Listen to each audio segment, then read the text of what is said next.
Before we start the story, leave your like and subscribe to the channel so you don't miss the next stories.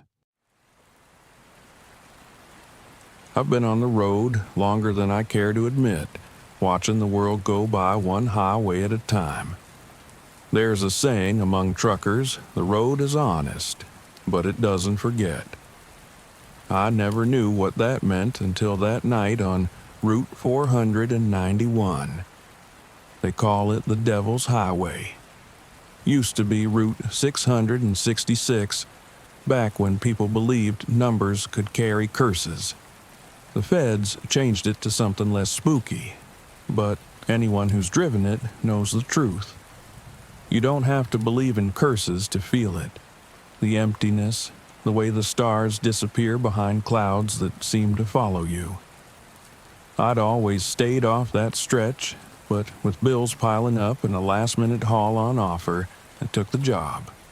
Big payout, quick delivery. The only catch? Cutting through the darkest part of the desert in the dead of night. As soon as I pulled onto Route 491, the air felt heavier, like the desert itself was holding its breath. The headlights cut through the darkness, but the road seemed to swallow up the light. Nothing but cracked asphalt and miles of empty sand. I tried not to think about the stories. Truckers disappearing, strange sightings. I turned up the radio, hoping a little music would clear my mind, but all I got was static. Fitting. By the time I hit mile marker 13, something felt wrong. There were signs on the roadside, but they didn't look right, rusted, leaning, some pointing nowhere. Then, as I rounded a curve, I saw the faint outline of headlights in my rearview mirror. I hadn't seen another car for miles, but there it was, getting closer. Guess I'm not the only one out here tonight, I muttered, but the words felt hollow. The headlights seemed to flicker, and then, in an instant, they were gone, as if the desert had swallowed them whole. A chill ran through me. Must have turned off, I told myself, but I didn't believe it. I pushed on, keeping my eyes on the road. The first sign that something was wrong came when I glanced in the rear view and saw her. She was sitting right there in my passenger seat, clear as day, staring straight ahead, hands folded in her lap. She looked like she was from another time. Hair pinned back, wearing one of those old-fashioned blouses with lace around the collar. Her face was pale, almost translucent, and her eyes were hollow, dark like she'd seen something no one should see. I slammed on the brakes, heart hammering, and looked beside me. She was gone, like she'd never been there at all. "Get it together, Wheels," I whispered, wiping sweat off my brow.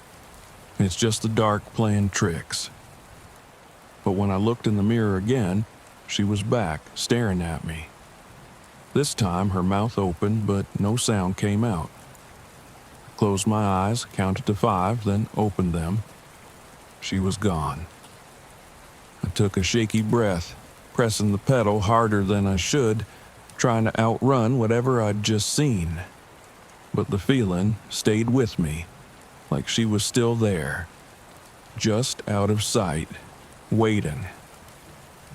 A few miles later, I noticed the signs again. They were different now, older, battered.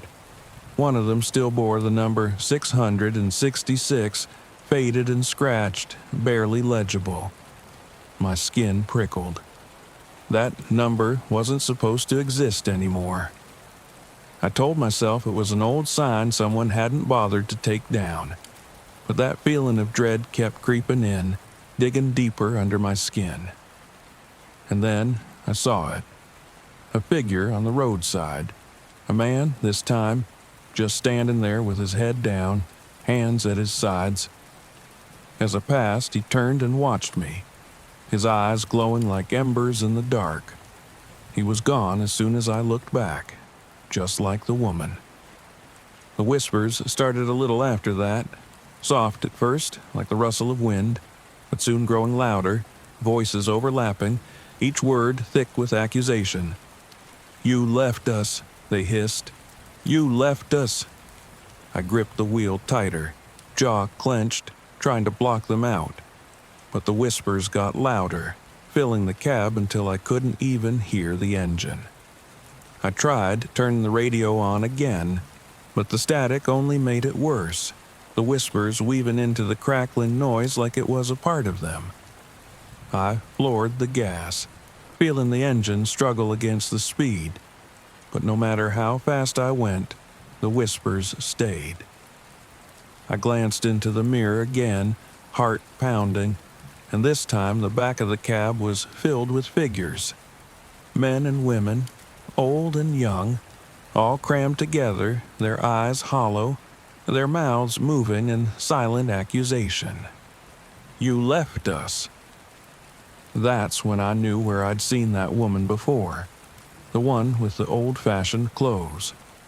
She'd been in that car the night of my accident, years ago, on a road just like this.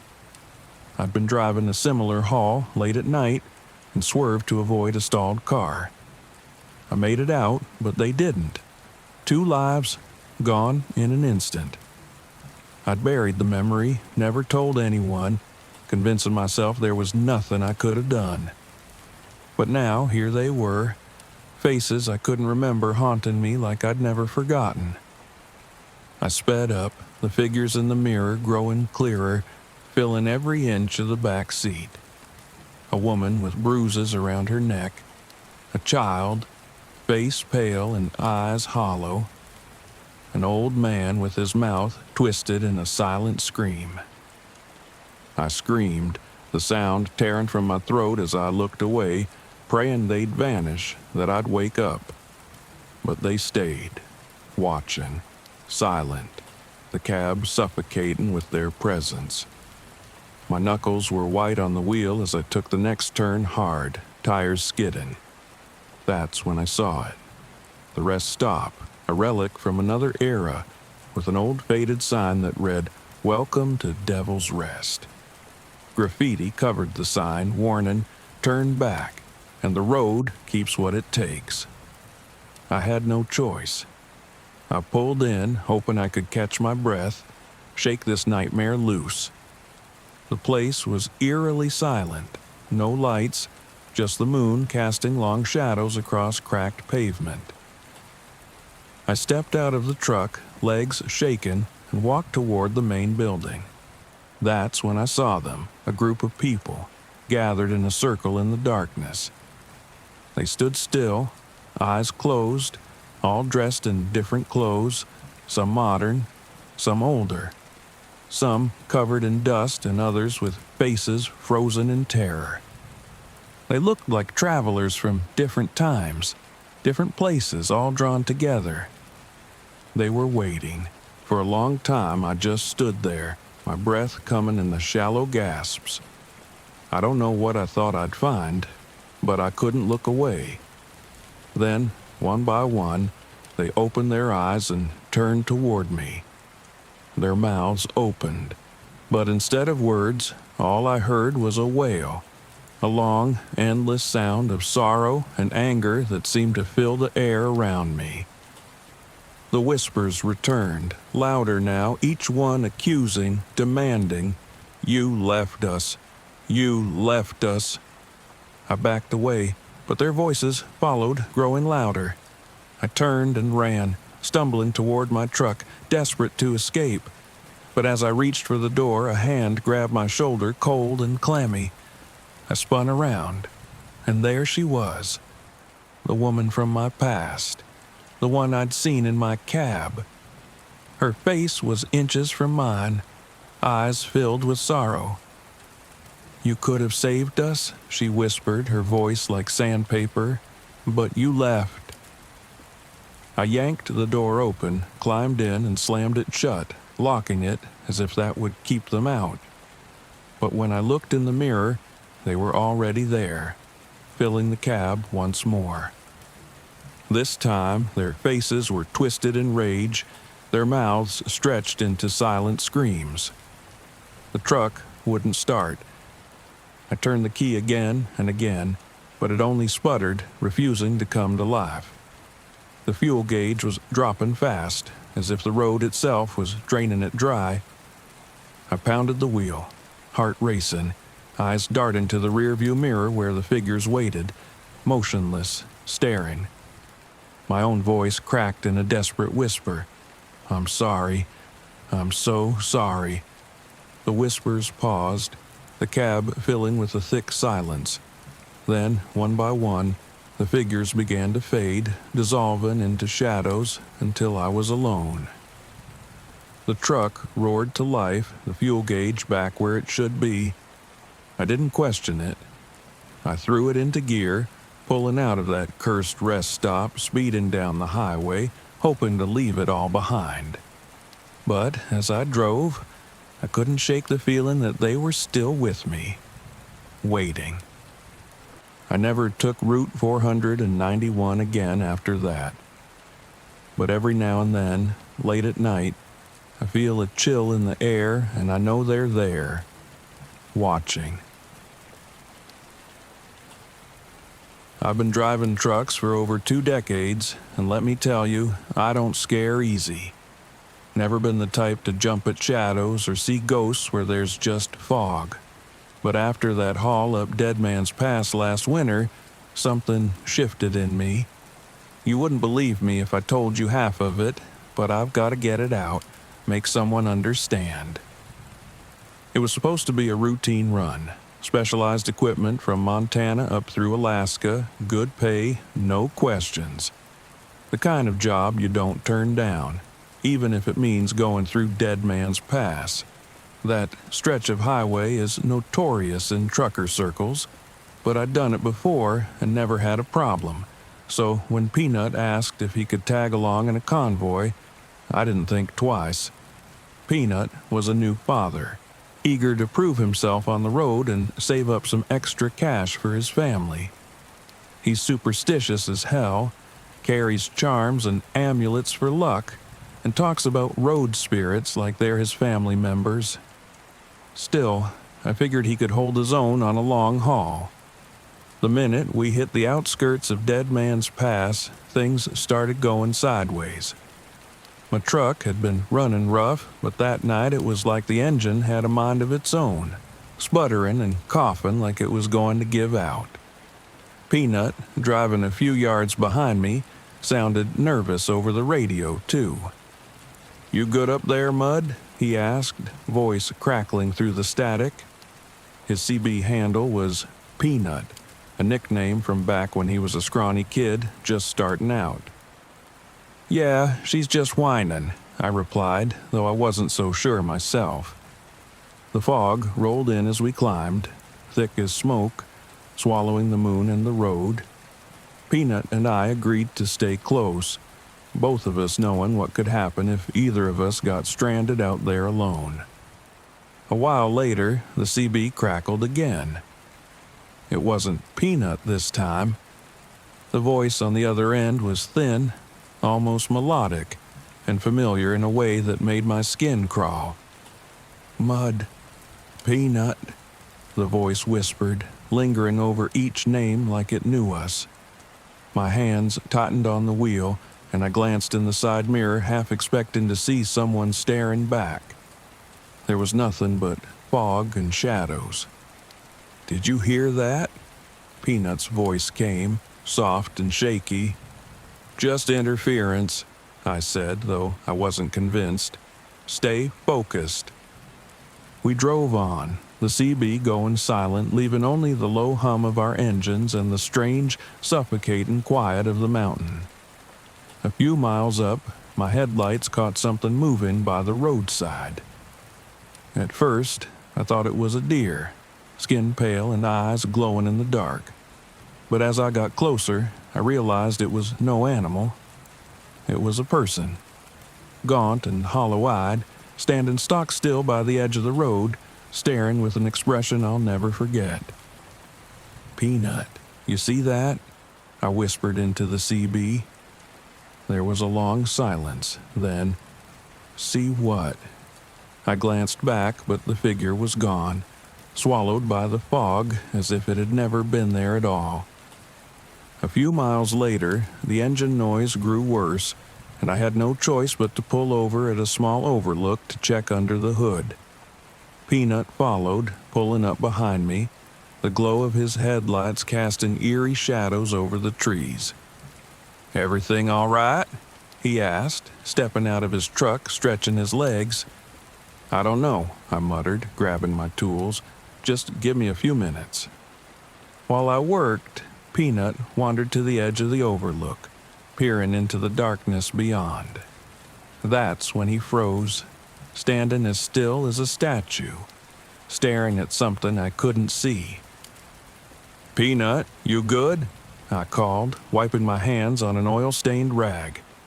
He didn't move, didn't even blink. When I got closer, I saw his face was pale, eyes wide, mouth open in a whisper. "There was a man," he said, voice barely audible, "standing just there." He pointed towards the tree line, his hand shaking. I glanced over, but there was nothing, just fog and darkness. "You're seeing things," I said, trying to sound calm, but the look in his eyes told me he wasn't kidding. We decided to get back on the road, both of us eager to put that overlook and whatever Peanut thought he saw behind us. Hours dragged by, and as we climbed higher, the wind picked up, howling through the mountains like a dying animal. I kept my eyes on the road, trying to ignore the feeling that we were being watched.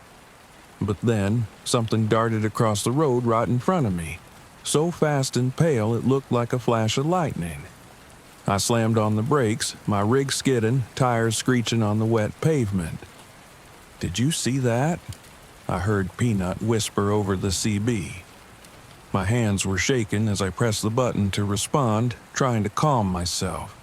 "Yeah, but I don't know what it was."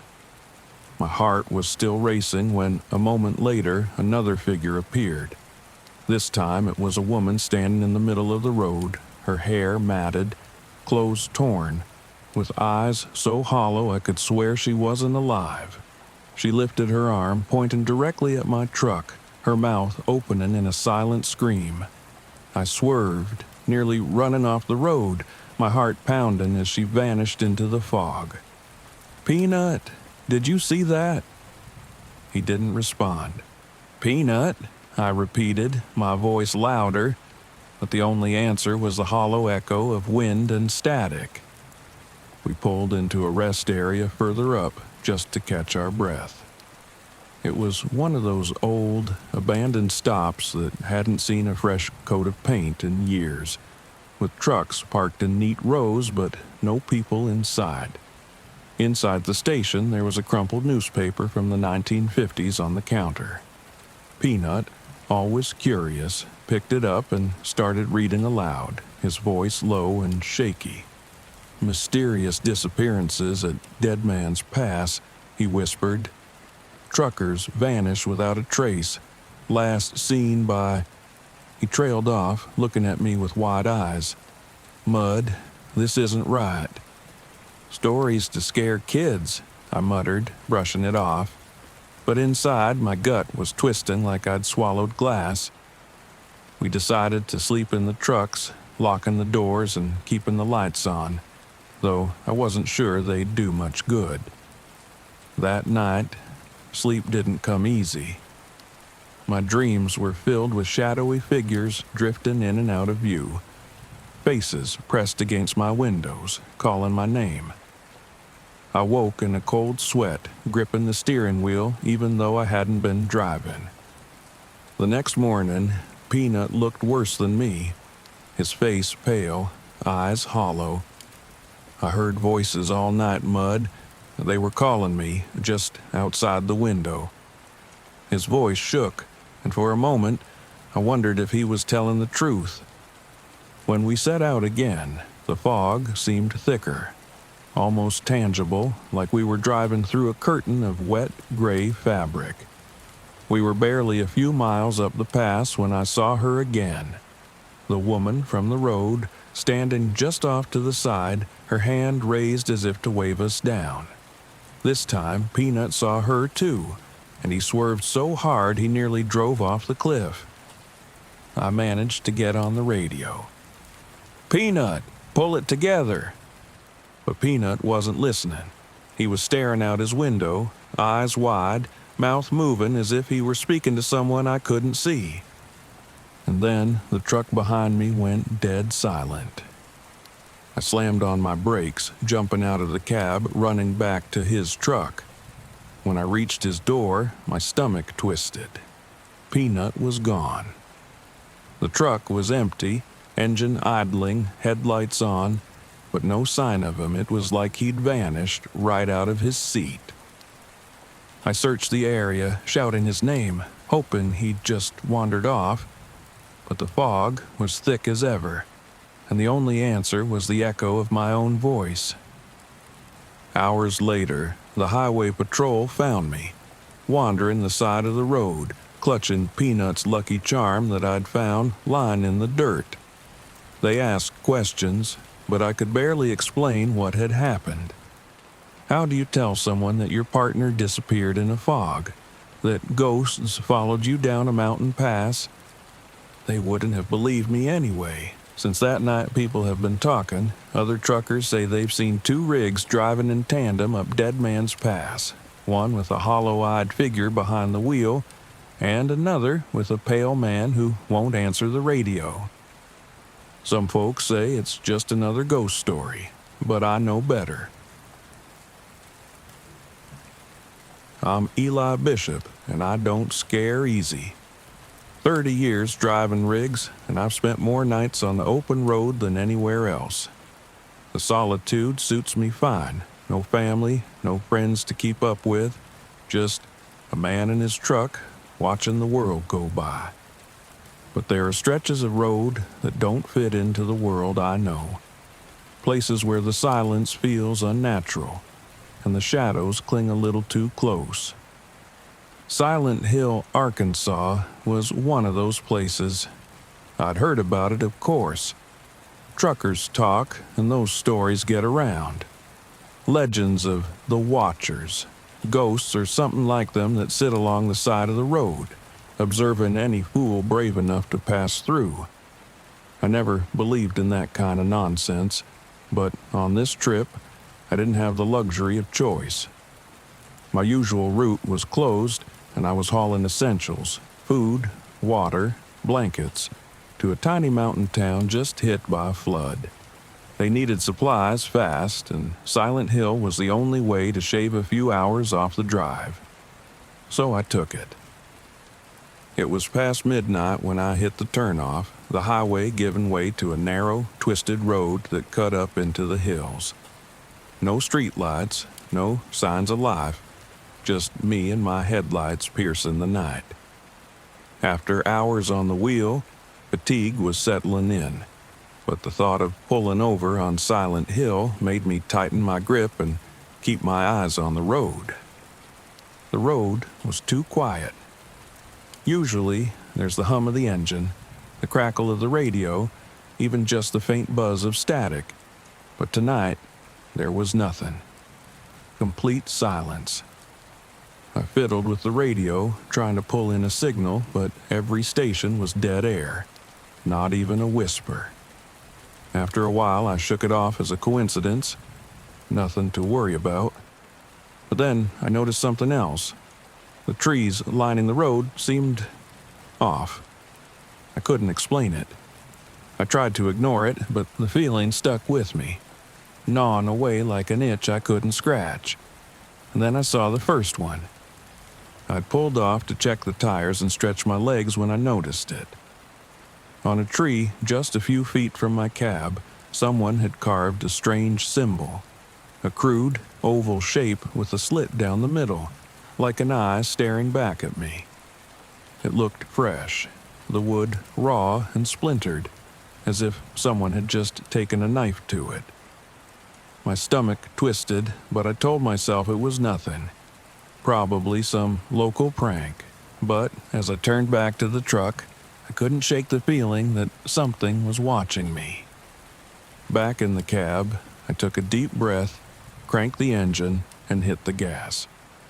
The road wound up into the hills, sharper turns and blind corners keeping my focus, but the feeling that something was watching wouldn't leave. Out of the corner of my eye, I started seeing shadows flicker, just for a split second, always gone when I looked directly at them. Trees bending in odd ways, like they were leaning in, watching my every move. I told myself it was fatigue, just my mind playing tricks, and kept driving. But then something else happened. I caught a glimpse of something in my rearview mirror, a figure perched on the edge of my trailer. I slammed on the brakes, my heart pounding, and jumped out, flashlight in hand. I swung the light up and down the rig, searching the shadows for any sign of someone, but the road was empty. "Get a grip, Eli," I muttered, climbing back into the cab. But as I settled in, I saw it. Another eye carved into the edge of my door. Fresh, mocking me. The cab suddenly felt claustrophobic. Every instinct told me to turn back, to abandon the delivery and get as far from this place as I could. But pride, and maybe a bit of stupidity, kept me moving forward. I wasn't about to let some superstitious nonsense get the best of me. A little while later, I started to hear it. A soft tapping sound on the side of the truck, like someone drumming their fingers against the metal. I glanced at the mirrors, my pulse quickening, but saw nothing. Just the empty road stretching on behind me, as lifeless as the one ahead. Then the tapping moved. It sounded like footsteps running alongside the truck, keeping pace with me. I gripped the wheel tighter, staring straight ahead, refusing to look. My mind raced, trying to rationalize it, to explain it away, but every possible answer made less sense than the last. And then I saw it. A line of figures, barely visible in the moonlight, standing along the side of the road.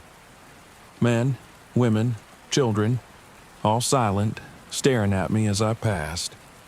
They weren't waving, they weren't moving, just standing there, eyes locked on my cab. I felt cold sweat on my neck, my pulse thundering in my ears.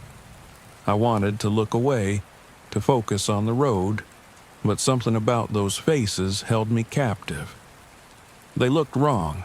Their faces were hollow, gaunt, their eyes too dark, as if they were nothing more than empty sockets.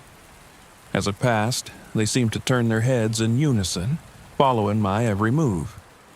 I blinked, forcing myself to look forward, to block them out. But the tapping returned, louder this time, like something was crawling up the side of the truck. I gritted my teeth, my knuckles white as I clenched the wheel, praying it would stop. Just when I thought it couldn't get worse, I hit a sharp curve, and my headlights caught something I'd never forget. Standing right in the middle of the road was a figure, tall and thin, arms stretched out as if to block my path. I slammed on the brakes, the truck screeching to a halt just inches from him. But as soon as I looked, he was gone. Just gone. My heart raced, a wave of nausea washing over me. I scanned the road, desperate for some explanation, but the figure had vanished, leaving only silence in its wake. Then the radio crackled to life, a faint whisper cutting through the static. My stomach lurched as I recognized my own voice, distorted, echoing back at me.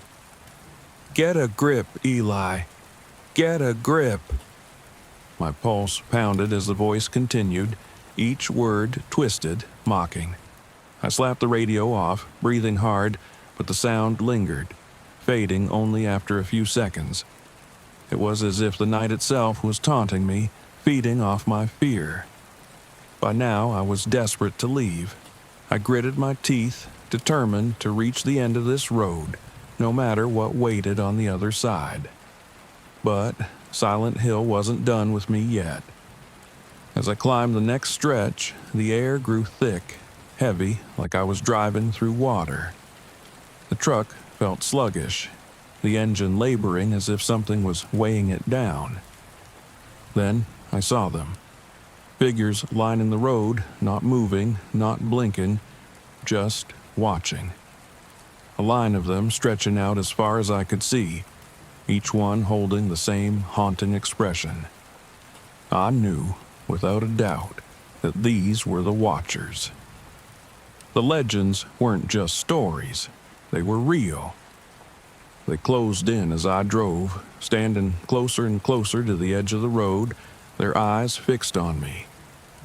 I wanted to look away, to close my eyes and pray they'd disappear, but I couldn't. Their gaze held me, their silent stare boring into me, stripping away every ounce of courage I had left.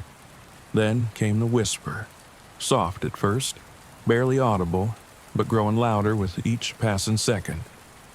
Eli, Eli. It was my name, repeated over and over, mingling with the tapping that now echoed through the entire cab. It was coming from everywhere. Inside the cab, outside, even from my own mind. It felt like a drill boring into my skull, relentless, unyielding. I gritted my teeth, clenching my fists as I forced myself to keep going. I knew instinctively that if I stopped, if I dared to acknowledge them, I'd be lost. The Watchers didn't want to kill me. They wanted me to look, to see them for what they were. And I couldn't let that happen.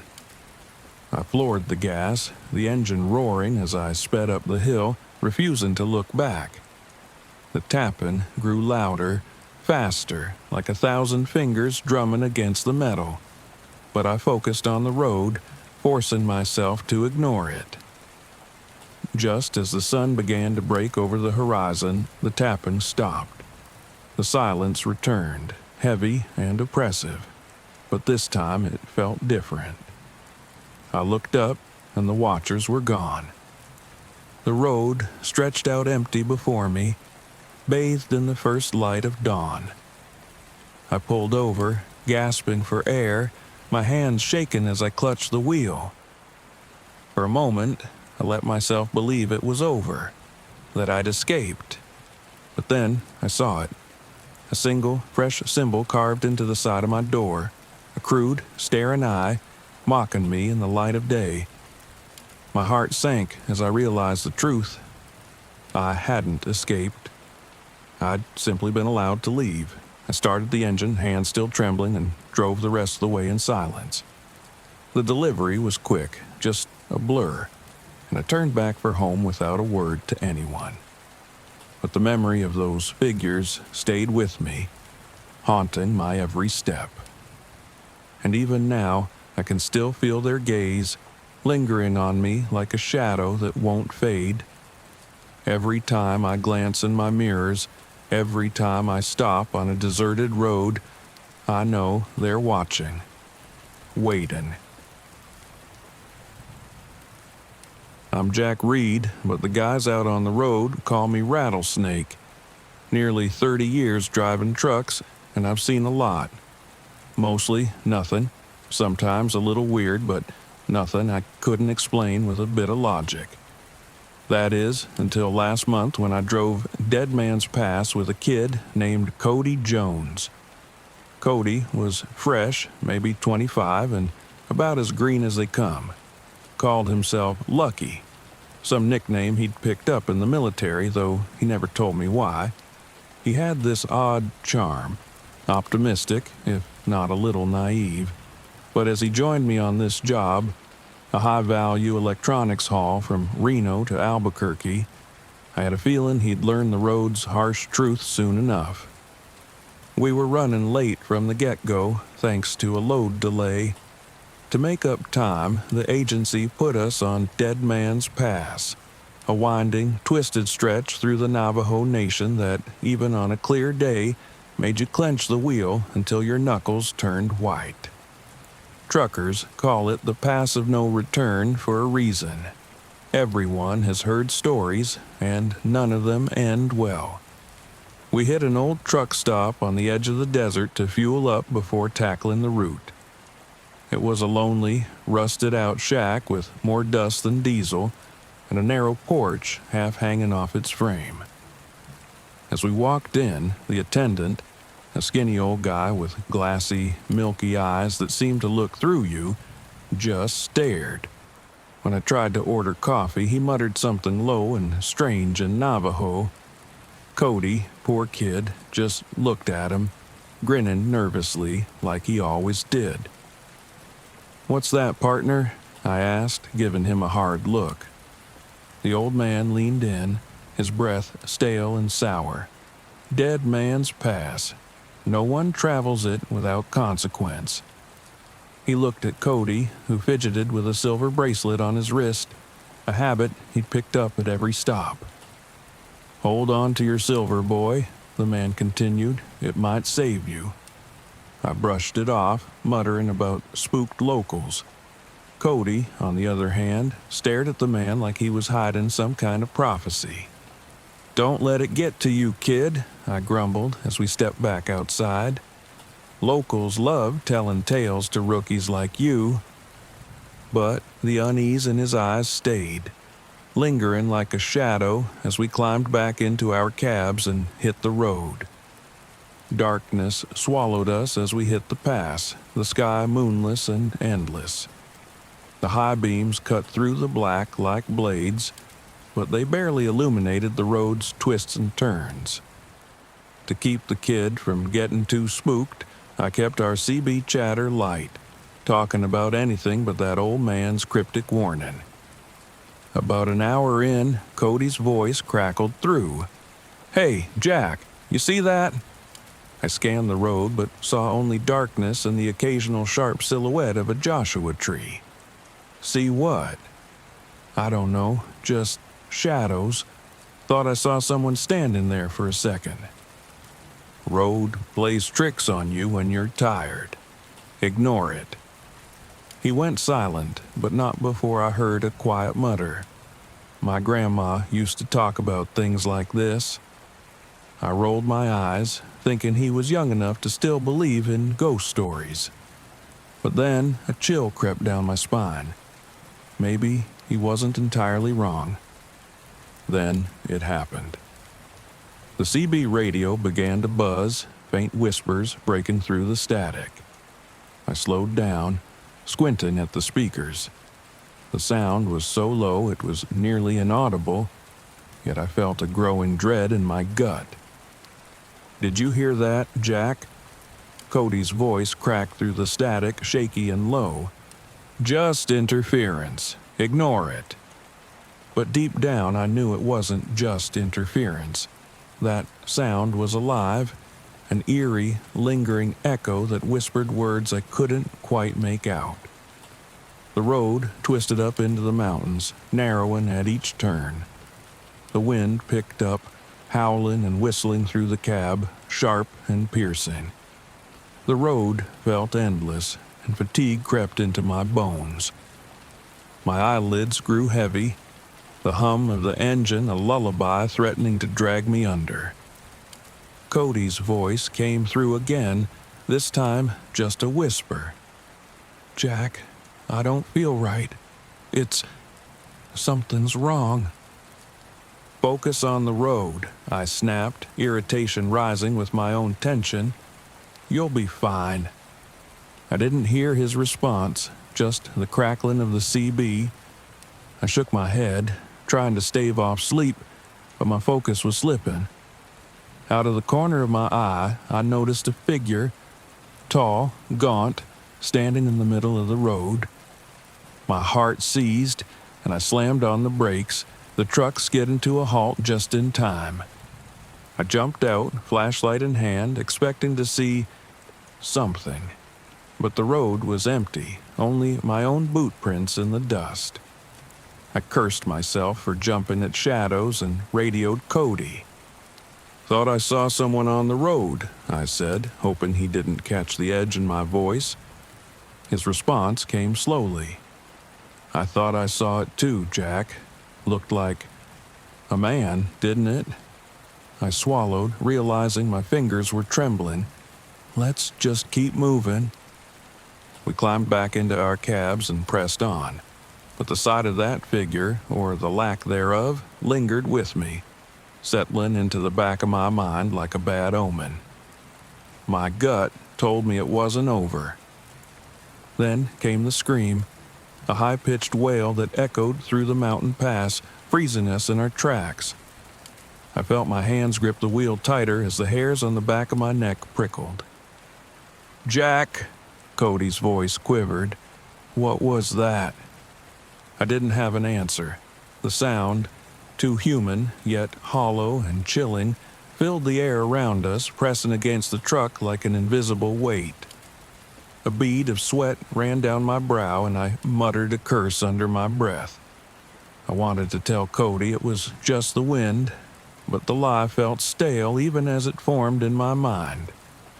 Our trucks rumbled forward, but slowly now, as if we were both afraid of what might come next. Then, without warning, both engines coughed, choked, and died. Silence fell like a stone. I climbed out of my cab, flashlight in hand, but the beam only pierced a few feet before vanishing into the darkness. "Cody!" I called out, voice steadier than I felt. His face appeared in his window, pale and frightened. "It's here, Jack," he whispered, his eyes wide. "I don't know what, but it's here." I wanted to tell him he was being paranoid, but something in his face held me back. Instead, I stepped forward, flashlight darting across the shadows. And that's when I saw it. A figure stood at the edge of the light, a man-like shape, but wrong. Its limbs were elongated, twisted at unnatural angles. It shifted its weight, watching us with eyes that seemed to glow faintly in the dark. My breath caught as it stepped forward, movements jerky, its form shifting with each step, like it couldn't hold its shape. I tightened my grip on the flashlight. "Stay in the truck, Cody," I ordered, but he was out of his cab, his eyes locked on the thing. "It's a skinwalker," he whispered, clutching a silver bracelet on his wrist. His grandmother had given it to him, said it would protect him from evil. I wanted to laugh it off as superstition, but something in me knew it was our only hope. The creature took another step, and I felt my pulse thunder in my ears. The air around us grew colder, and the figure opened its mouth, emitting a guttural sound that sent an icy chill down my spine. Then, to my horror, it spoke in a voice eerily similar to my own. "Stay in the truck, Cody," it said, mocking me with words that sounded twisted, distorted. Cody gasped, backing away, clutching his bracelet tightly. I gritted my teeth, stepping forward with the crowbar I kept under my seat, raising it in warning. "Back off," I barked, though my voice trembled. The creature laughed, a hollow, haunting sound that echoed through the pass. It shifted again, growing taller, its face elongating into a grotesque parody of a human. I heard Cody muttering under his breath, clutching his silver bracelet tighter. In that moment, the thing lunged. I swung the crowbar, but it passed through empty air, the creature shifting faster than I could track. It was everywhere and nowhere, slipping between shadows, reappearing behind Cody, who let out a scream as it reached for him. "Cody, the bracelet!" I shouted, my voice barely breaking through his panic. He held it up, thrusting the silver toward the creature. It recoiled, hissing, its form flickering like a shadow cast in flames. For a moment, it looked almost solid, a face twisted in rage and agony. Then it was gone, dissolving into the night. We both stood there, gasping, eyes darting around for any sign of its return. I reached out, gripping Cody's shoulder. "Get in the truck. Now." We climbed into our cabs, and this time, when I turned the key, the engine roared to life, as if spurred on by whatever strength was left in us. I didn't give it a second to die again, flooring it as we tore down Dead Man's Pass, the shadows seeming to reach out as we sped past, trying to pull us back. The radio crackled, and I heard the thing's mocking laugh echo through the CB. It said my name, twisting it, stretching it out in a distorted whisper. I slammed my fist against the dashboard, growling for it to leave us alone, to stay in the darkness where it belonged. Finally, we hit the edge of the pass, the first faint rays of dawn breaking over the horizon. We didn't stop until we reached a small town, pulling into the first lot we found. We both stumbled out, pale and shaken. Neither of us said a word. We didn't have to. The silence between us held an understanding, an unspoken pact to never take that road again. As we loaded up to leave, I noticed Cody fiddling with his bracelet, the silver dull and tarnished from where he'd thrust it at the creature. He looked at me, eyes tired but resolved. "That wasn't just the road, was it, Jack?"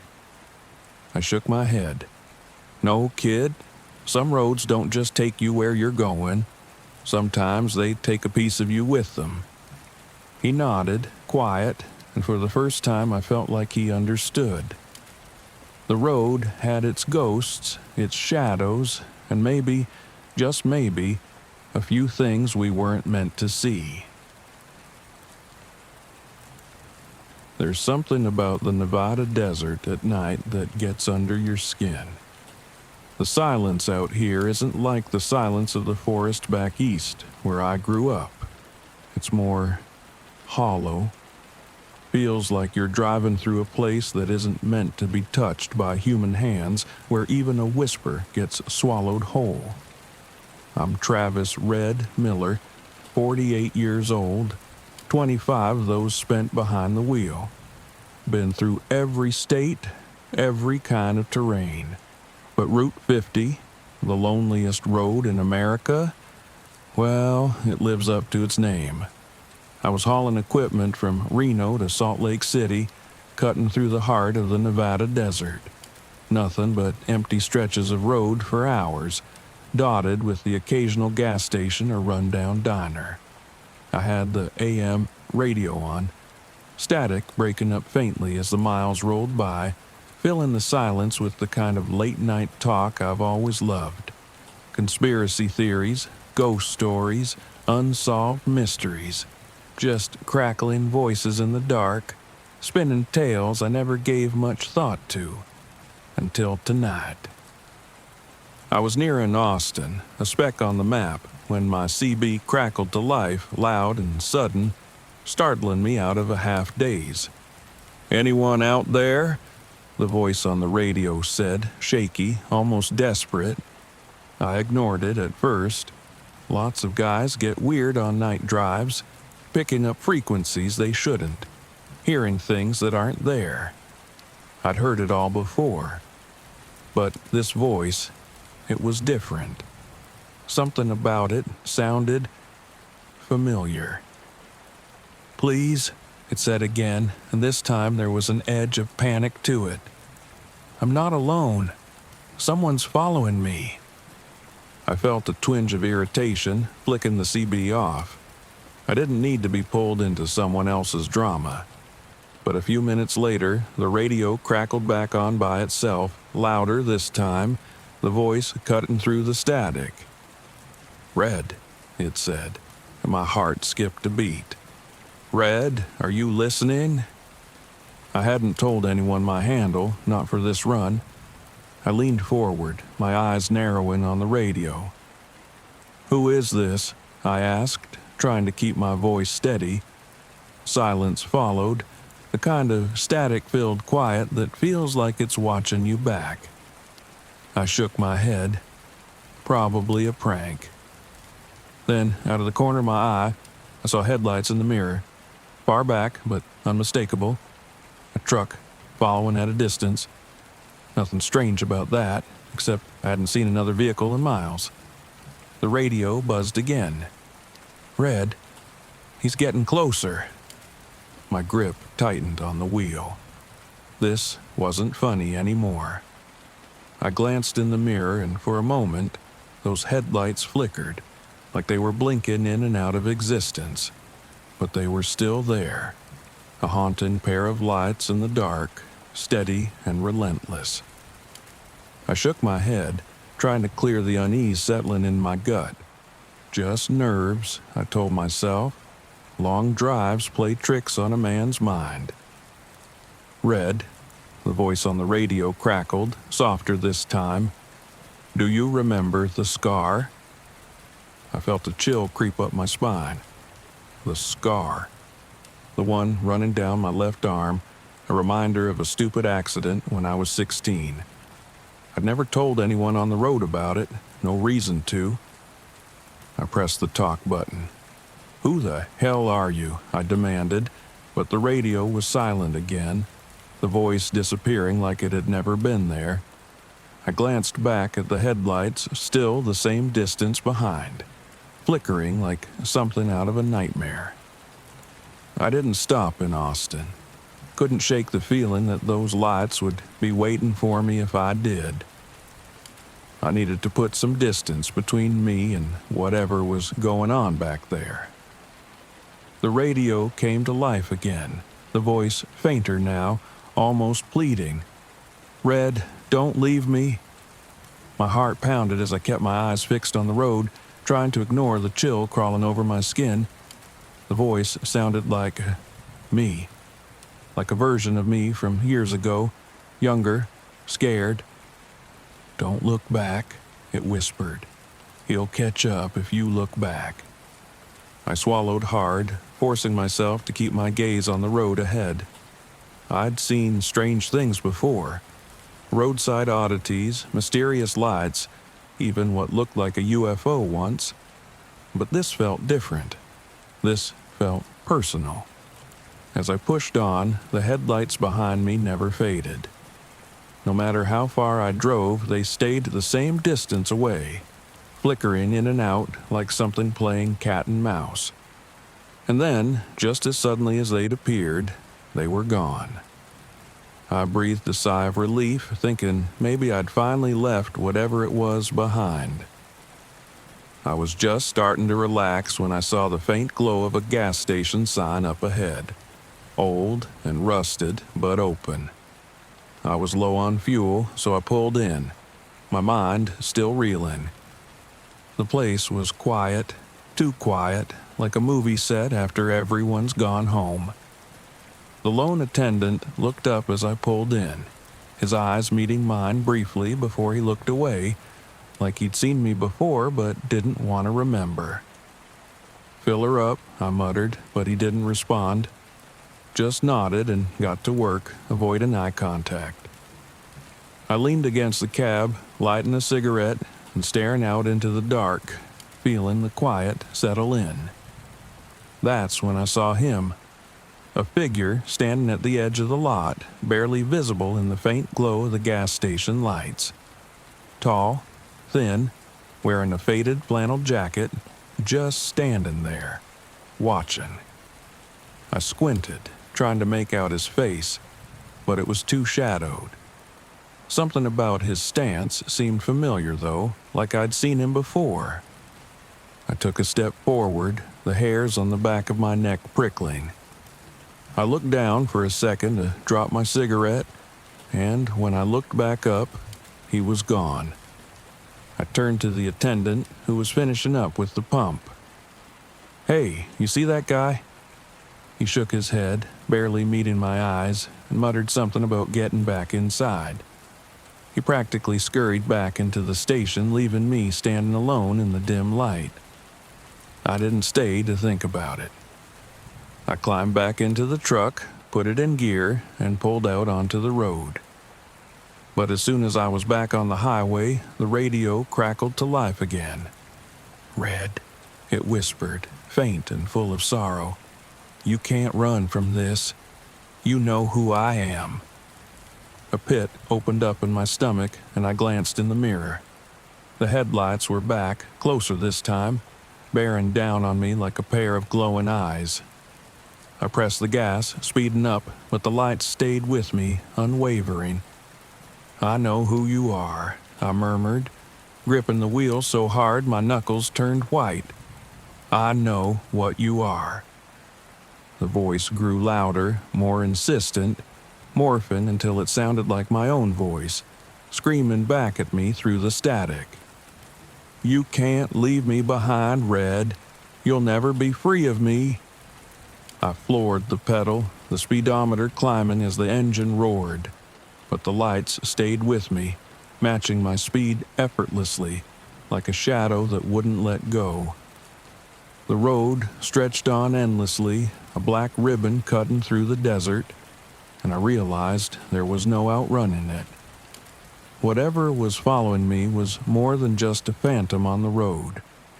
It was part of me, a piece I'd tried to leave behind years ago, and it was back, angrier than ever. I glanced at the radio, the static growing louder, filling the cab with that terrible, familiar voice. My own voice, whispering and screaming and taunting me, reminding me of every regret, every mistake, every wrong turn. The headlights drew closer until they were right on my bumper, their light filling the cab. And then, just as suddenly, they vanished.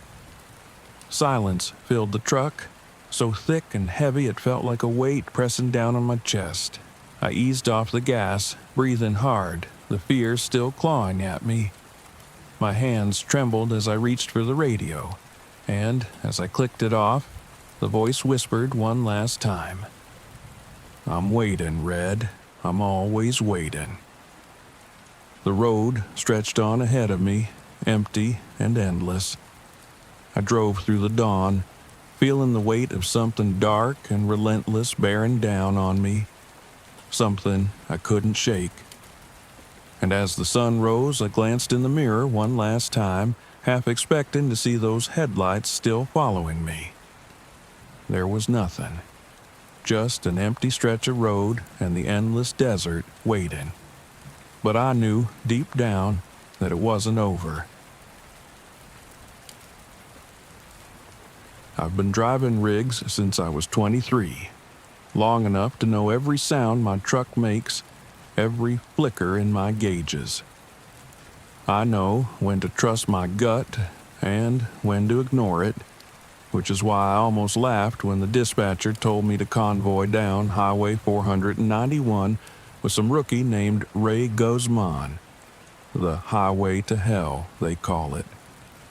But I didn't care about the stories.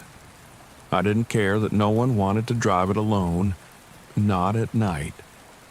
To me, it was just another road. Ray was in his 30s, but with that eager look and the endless chatter of someone new to the game. He'd inherited his uncle's rig and had a lot to prove. That was his first mistake, thinking he had anything to prove to anyone on these roads. Our job was straightforward.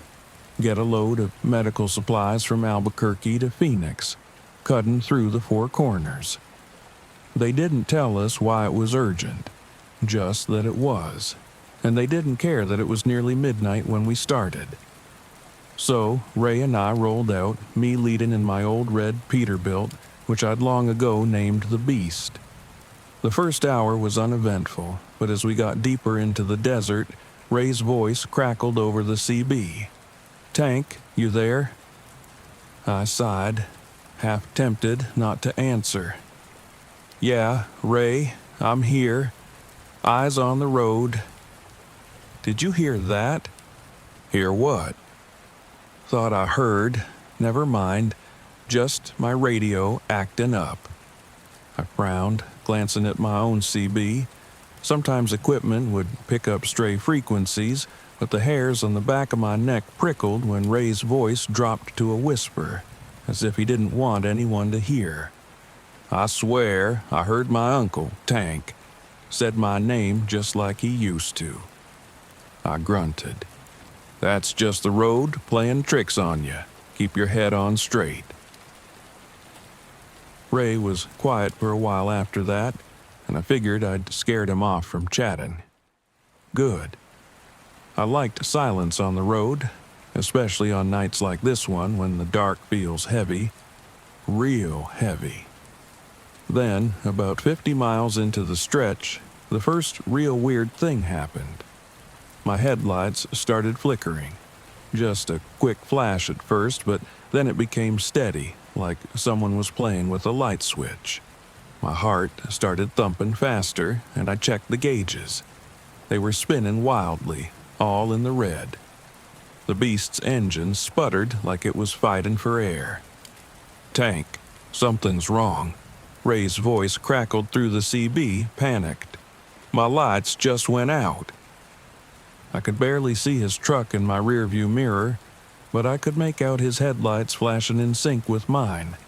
An eerie, silent strobe in the middle of nowhere. I didn't want him to hear the worry in my voice, but I didn't know what was going on.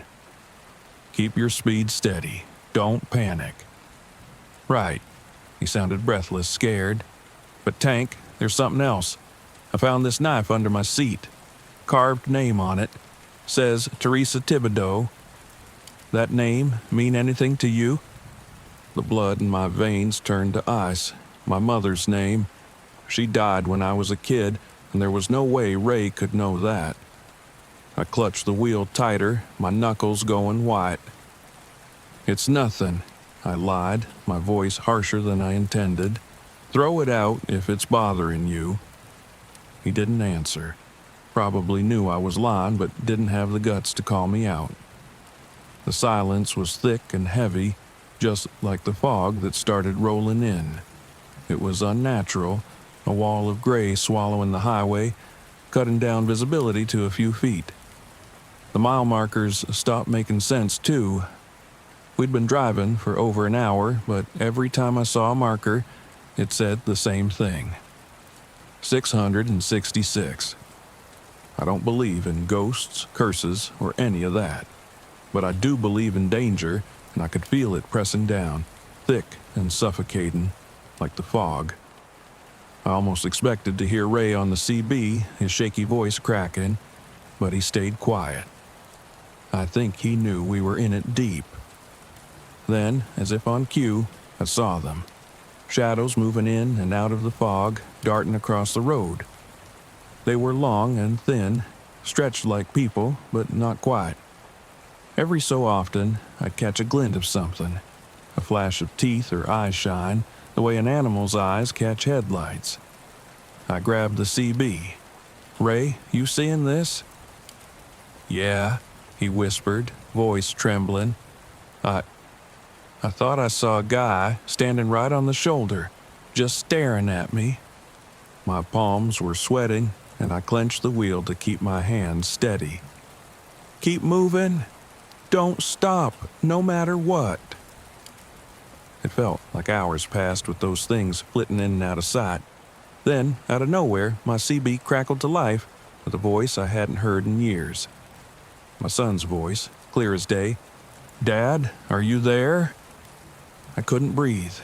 My son had died in a car accident when he was 17, and there was no way I was hearing his voice. But there it was, calling out to me from the other side of the CB. Dad, I need help. I'm scared. The road started to blur, tears threatening to spill over. No, you're not real. Ray's voice cut in, panicked and shaken. Tank, there's someone on the road. They're following us. I squinted into the fog. Sure enough, the figures were back, running alongside the trucks, clawing at the trailers with long, bony fingers. They didn't make a sound, just ran, fast and low, like shadows come to life. We were doing over 60, but they kept up, skittering along the pavement like spiders. I felt my stomach lurch as one clawed at my window, eyes as black as night, grinning with sharp, broken teeth. Don't look at 'em, I shouted into the CB. "Eyes on the road, just drive." But then Ray's truck slowed, and I could hear him muttering over the radio, voice cracked and desperate. I can't do this, Tank. My uncle's standing in the road. He's telling me to stop." "No," I yelled, desperation clawing at my throat. "Ray, it's not him. Just go." But I heard his truck screeching to a halt, the rumbling echoing through the fog. I slammed my brakes, coming to a stop beside him. His rig sat idling, headlights casting a faint glow through the fog. He wasn't moving. "Ray, pick up," I barked into the CB. Silence. I killed the engine, stepping out, every nerve screaming. The fog swallowed me up, thick as smoke. I couldn't see anything except the faint glow from Ray's truck, but then, somewhere in the fog, I heard something moving. Slow, deliberate. "Ray?" I called, barely above a whisper. I saw a figure then, tall and thin, standing just beyond Ray's truck. My heart stopped. It looked like Ray's uncle, or at least what I imagined him to look like, his face pale and stretched into a twisted grin. The voice that came out wasn't human. "You shouldn't have come here, Tommy Thibodeau." I staggered back, gripping my chest as the figure dissolved into the fog. And then, Ray was beside me, his face ghostly white, his eyes wide and hollow. "We need to leave," he stammered, barely able to stand. We scrambled back into our trucks, barely able to breathe, both of us racing to put distance between us and that stretch of road. I pushed the beast harder than ever, feeling every muscle in my body strain against the fear. But it wasn't over. Shadows still flickered at the edges of the headlights, creeping closer, darting between the trucks. And then, in the distance, I saw the faint outline of a truck stop, an old, run-down place with a single flickering neon sign. I pulled off, and Ray followed. We climbed out, shaken and desperate, and that's when we saw the old man standing by the door. He was ancient, his face lined like the bark of a tree, and his eyes were cloudy, unfocused. "You boys lost?" he rasped, a grin pulling at his thin lips. "No, we're just need a break," I managed, my voice hoarse. He nodded as if he knew everything. "You've got a debt to pay if you want to get off this road." "What do you mean, debt?" Ray asked, but I grabbed his arm, sensing this man knew things we didn't. The old man pointed to Ray's rig. "You got a knife under your seat. The land's marked you both for trespassing. That knife's your only way out." Ray reached under his seat, pulling out the rusty blade. I glanced at him, feeling a tremor of something close to dread. I knew what it meant.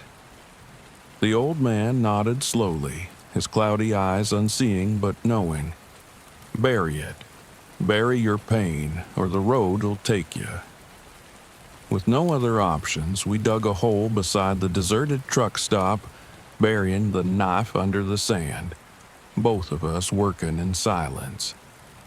When it was done, the air felt lighter, the fog lifting, and I swore I heard the whispers fading. We got back into our trucks, and for the first time all night, the road felt still. Safe. We drove on, neither of us saying a word, but the fear lingered, the weight of the night pressing down on us. Ray and I parted ways in Phoenix. He barely looked at me, and I understood why. We'd seen things out there that would haunt us for the rest of our lives. The knife might be buried, but some debts stay with you.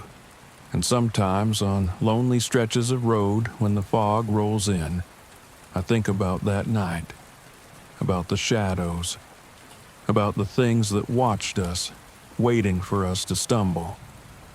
And each time I glance at my rear view, I wonder if they're still there, chasing the next trucker brave or foolish enough to travel the dead miles.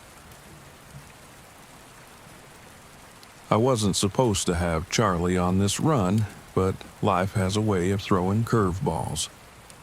My regular partner called in sick last minute, so here we are. Me, Wade Bear Turner, 58 years old, driving cross-country with a guy barely out of his 20s. I've been a trucker for over 30 years, and I don't have time for a rookie's jitters and ghost stories. Especially not on a route like this, cutting through the Appalachians and winding up on some cursed stretch called Black Hollow.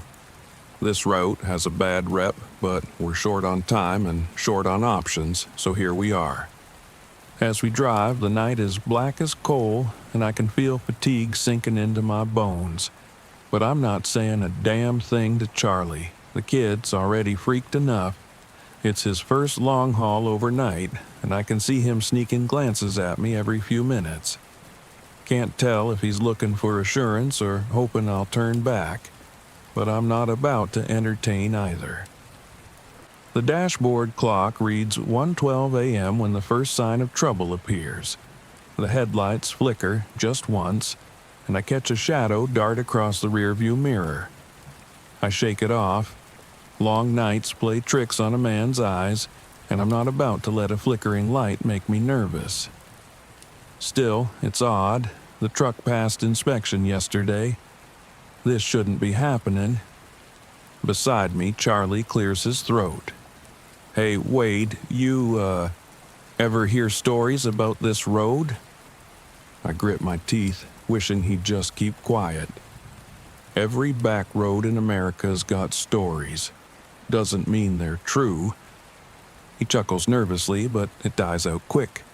He's still got that uneasy look, watching the fog rolling in thick outside the cab windows, blanketing the trees.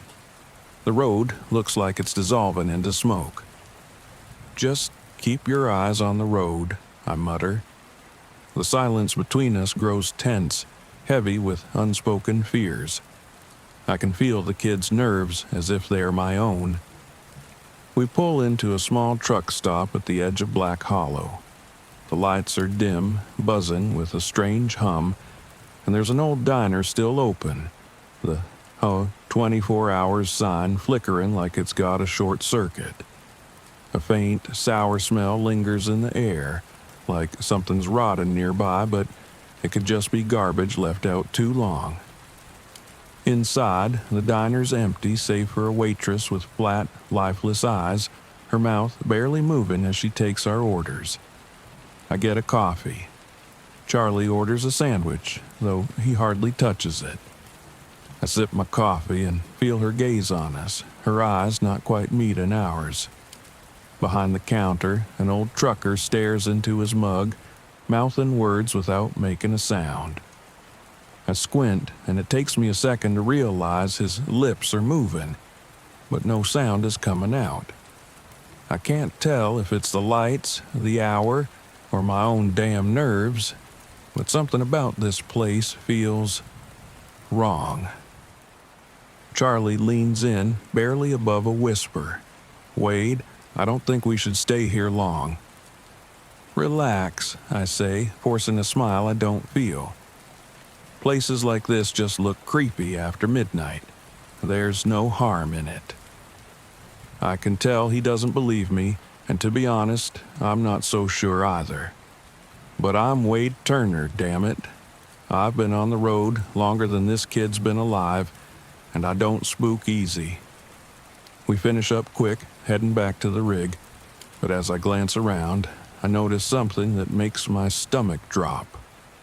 All the other trucks that were parked in the lot when we arrived, they're gone. Every last one of them. I can feel my heart pounding, but I brush it off. Plenty of reasonable explanations, I tell myself. The guys finish their meals and hit the road. Nothing more to it. We get back on the highway, and the fog has thickened, swallowing up everything around us. The road's barely visible. We're 2 hours from the next town, and I swear It's like the dark's closing in on us, pressing against the truck. That's when I see it. A figure standing in the middle of the lane. I slam on the brakes, and the truck skids, screeching as we come to a halt inches from the figure. Heart pounding, I peer through the windshield, and there he is. A tall man, wrapped in tattered clothes, his hair hanging over his face. His eyes, they're hollow, glowing faintly in the darkness, like they're reflecting some light that isn't there. Charlie gasps. "Wade, you see him too, right?" I nod, throat dry as sandpaper. "Yeah, I see him." The man doesn't move, doesn't flinch, just stands there grinning with a mouth that's all wrong, too wide, too stretched. It's not a human smile.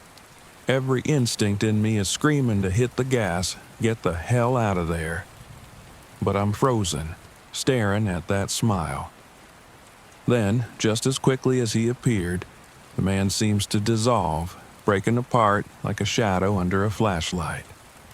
We sit in silence, the air thick with shock.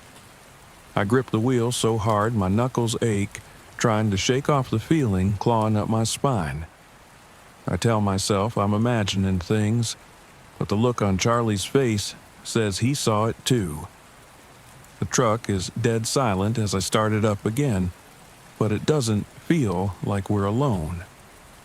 The fog presses tighter around us, and I can feel the darkness creeping closer. I glance in the rearview mirror, and my heart stops cold. There are shapes back there, just beyond the fog. Figures walking, watching, their hollow eyes glinting in the shadows. I blink, and they're gone, but the unease stays, lodged deep in my gut. Charlie's voice is shaky. "Wade, maybe we should turn back. Whatever this is, it's bad." I clench my teeth. Turning back means giving in, and I'm not the type to scare easy. But as the night wears on, I start to feel it, like a weight pressing on my chest, thick and heavy, pushing me down. The shadows keep shifting in the mirrors, darting out of sight whenever I look directly at them. Then, without warning, the radio crackles to life. Static fills the cab, louder than it should be. And then, a voice. It's soft, distorted, and chillingly familiar. "Daddy, where are you going?" My stomach drops. It sounds just like my daughter who's been dead for years. I grip the wheel, sweat beading on my forehead. The voice continues, sweet and ghostly. "Daddy, don't leave me again." Charlie stares at the radio, wide-eyed. "Wade, who is that?" I don't answer him. I can't. My mind is screaming that this isn't real, that it can't be real. But her voice is still there, coming through the speakers, softer now, almost pleading. "Daddy, come back." The words twist in me, stirring up memories I've buried deep. My daughter's accident, the way I wasn't there when it happened. I tried to shake it off, but her voice lingers, wrapping around me like a cold hand. The fog thickens again, pressing against the cab like a living thing. The road seems endless, stretching out into nothing. I can feel the fatigue clawing at me, pulling me down, but there's no rest to be had out here. Only darkness. We drive in silence, tension coiling between us. Charlie's gripping his seat, eyes wide and fearful, as if any moment something might burst out of the shadows. The clock reads 4:44 a.m. when it happens. We see him again, the man from before, standing in the middle of the road, grinning that sick, twisted grin. This time, there's no skidding to a stop. I floor the gas, hoping to scare him off. But he doesn't move, and as the truck rushes forward, he vanishes, dissolving like smoke. In his place, we see a figure in white, A young girl, her dress blood-stained, her face pale and hauntingly familiar. "Daddy," she whispers, and I swerve, fighting the urge to look away, but it's too late. The truck veers off the road, crashing through the trees. Metal crunches, glass shatters, and the world spins. When the dust settles, I stagger out, disoriented, feeling the sting of cuts and bruises. I look around, but Charlie's gone. No sign of him in the cab, no trail leading away. "Charlie?" I call, my voice hoarse. The silence is deafening. I glance back at the truck, and my blood turns to ice. There, smeared on the door in dark red, is a handprint. Small, like a child's. "Daddy?" Her voice is faint, drifting from the shadows. I turn, and there she is, standing among the trees, watching me with hollow, luminous eyes. The man is there, too, his mouth twisting into that awful grin. A shiver crawls down my spine, and I stumble backward, terror clawing at me. I don't know if I'm dead or alive, awake or dreaming. All I know is that I'm alone, trapped in this godforsaken place, haunted by the past I can never outrun. As the fog closes in around me, I hear their voices. Charlie, my daughter, the man from the road, all whispering, calling my name, their words blending into the darkness. And as I stumble into the trees, they follow, their hollow eyes glowing, guiding me deeper into the blackness of Black Hollow. In the morning, the highway patrol finds Wade's rig abandoned by the side of the road. There is no sign of Wade or Charlie, only a single, child-sized handprint on the driver's door, and a cold, heavy silence lingering over Black Hollow.